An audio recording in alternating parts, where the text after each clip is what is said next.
So this is about Eileen, who's played by Thomasin McKenzie. This takes place in the 60s.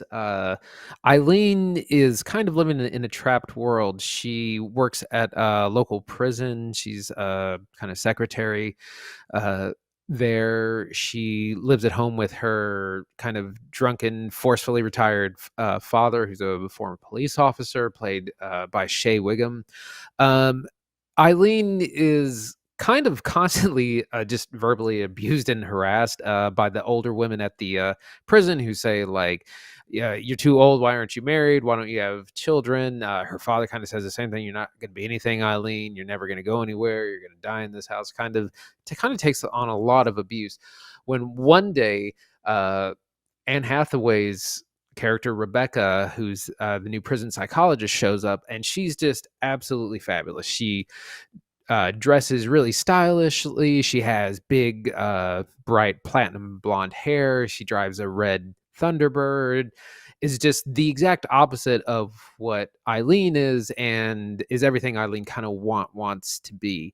They strike up a friendship and get to know each other, and the film kind of goes in one direction and then is kind of about a lot of other things, about kind of prejudging people of appearances and what they may or may not be. And it's also about the prison that Eileen lives in, metaphorically, not just where she works at. So that's all I'm going to say about our setup. Zach, what'd you think? Eileen is a really unique feature. It's from William Oldroyd, who's traditionally a theater director. His last movie was Lady Macbeth. That was his first, I think, directorial feature. And that was in 2016. So it's been a while since he's done that. It was with Florence Pugh. And now we have Thomasin McKenzie, hot off the set of Last Night in Soho. And Anne Hathaway, who you can tell like really read this script and wanted to dig in to the character. She plays it like it's Shakespeare. And she's great. Like, it's based on a book. The author of the book also helped pen the screenplay. And it's funny, the author, whose name is escaping me, unfortunately, right now, I'll have to figure it out when Andy's talking next. They said that they liked the movie more than the book, actually. I think a rare thing. I think it's just tighter. And ultimately, it's a character drama, right? Like, that's ultimately what we're doing. We're looking at a director of theater. Like, he's getting into who these characters are. And Eileen is this, like, fascinatingly vulnerable, small person who is just so pushed around by her life and the people in it. And it's charming, really, for most of the film, for her to find not only this role model character in this lightning bolt that is Anne Hathaway, who's drifted into the prison, drifted into her life, Rebecca, but also maybe develop an affinity for this person, right? And start to kind of fancy them. And Rebecca teaches her how to smoke, and then they go dancing, and then before you know it, Eileen goes in a very exciting direction. That we'll talk about more in a second. I liked Eileen a lot, but it's also small, and I think that's important. It's intimate, and it's not. It. I liked it a lot, I guess, and we'll talk more about it. Where do we start talking about this, Andy?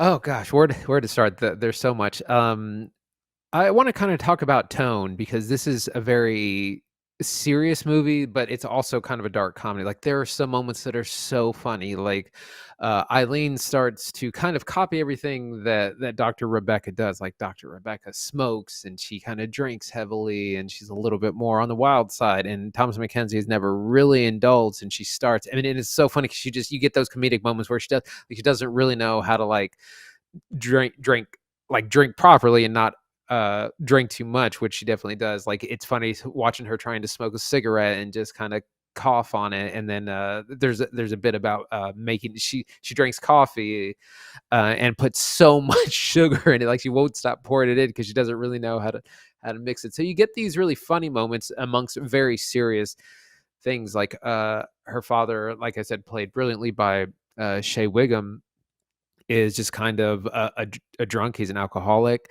He's been forcefully retired from the uh, police station. He waves his gun around and scares the neighbors. He's very verbally abusive to her. He's like, "You're nothing like your mother. You'll never be anything like she was. You'll never get married." Like, he's terrible to her, and she experiences a lot of that throughout the film. But then she also one thing I enjoy, she has these fantasies constantly of different types of things she wants to do to herself, to other people, both good and bad, and it's a good kind of way of putting this in the character's mind. Dr. Rebecca, played by again by Anne Hathaway, is that she's that femme fatale. She looks like she's trouble, and she definitely is in a lot of ways. And but is also has a few secrets of her own that we might not think of. And the cast is really stellar in this. Yeah, I like the way the film brings you into like Eileen's world. It's slow at first and it kind of takes its time. But Eileen is very prominently on screen. She's a character who's got troubles of her own. She's in no way perfect. Like, not only is she meek, but she doesn't usually like take advantage of speaking her mind. She sits back. She's got a couple of odd psychological quirks. She's prone to maybe daydreaming. Sometimes she doesn't show up to work, and most interestingly, she's a bit of a pervert, actually, which is odd. Film kind of opens with that, just gets you going, like, oh god, okay, this is where we're at. But yeah, like meeting this character of Rebecca is a revelation for her, because Rebecca is not only like this object of desire, but also everything she desires herself to be. Rebecca, meanwhile, of course, is classic femme fatale. People have said this film is Hitchcockian, and I think it's important to address why that is. A, it's because of its set dressing. Just like Alexander Payne's The Holdovers, this whole movie is film grain and old production stills and classic soundtrack. It's very like trying to feel older, right? Everything fits in place. All the cars are old. Everybody's wearing older outfits. The houses are kind of run down. But more importantly, Anne Hathaway looks like she walked out of Psycho, right? Like she looks like our platinum blonde. She looks like she walked out of that movie and into this one. And she comes from an odd place, right? She went to Harvard, but the prison, the guy who runs the prison wasn't. The prison warden said she might have gone somewhere else. And she smokes and has this car, but she says she didn't really come from money, and she's kind of perplexing. And the movie does a really good job of like drawing you in to try to reel you in to see as the audience member, like, who is this person really? And meanwhile, Eileen is getting drawn in by her gravitas and you know who she is. And Shea Wiggum is like the drunkest slob ever, and he's so mean. Like, for as funny So as this mean. movie can be in its most cynical moments, he's so mean, laughably mean almost to her. And so he doesn't hit her or anything. It's just brutally verbal. My God, brutally verbal abuse for Eileen. So in this weird way, like, you, the audience, you really get invested in what Eileen's doing, just because you want her so much to escape this life, like escape these problems she has and become the confident person that she so much sees Rebecca to be. But then, like, the film takes an interesting turn, and that would be the final reason I think people call it Hitchcockian, and I don't think you, Andy, and I are going to reveal any of that here. And yeah. No, and then, like I said, the film takes some really it sets up a lot of expectations, and it follows through on some of them, and some not as much. What's fascinating to me is just again the prison that Eileen lives in, the one of expectations of, you know, she's in her young 20s, and everyone's asking her why she's not married, and you know it's revealed she had to drop out of school to care for her dad, but she's kind of trapped by that. So a lot of the movies is about her breaking free. And I would say she's sexually frustrated. I wouldn't say she's a pervert, but that's part of being a young 20s and not having any prospects, because you just work all day and take care of your drunk dad. You know, it's a you're very frustrated for her, and you're cheering on her side for her to break out of this kind of mundane life that she's kind of been forced into. You're right. The backdrop of the boys' prison is really interesting. Like, it's a fascinating little like cage to rattle your characters around in, you know, because there's so much like trauma and problems and problem children there. There is a really, I should say, while I'm talking about how cynical this movie is, a part bits that's funny. There's a really great like Christmas play scene when there's all these kids in the audience that are like acting up and screwing it up and shouting at the poor actors, and really, really funny. But I think like what makes this movie work so good is its script and your performances. William Oldroyd does a great job behind the camera, but it's like 4:3. It's tight, and it's got good framing, but it's real claustrophobic, and it fits the prison setting. It fits the prison setting great.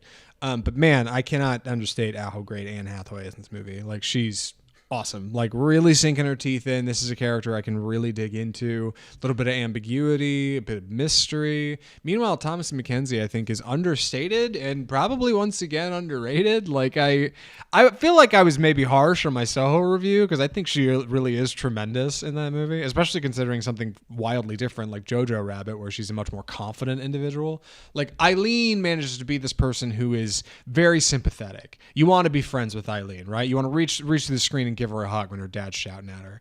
But at the same time, like, you want Eileen to do the right thing, and you ultimately want her to find her way. And when she meets this Rebecca character, and they end up kind of traveling down this path together, you find that she may or may not get there, you know? And I think that's good tension. Like, it makes it exciting for what ultimately would be like a smaller film in the hands of any other director. Oldroyd really brings it out, like, adds some life and some color to it.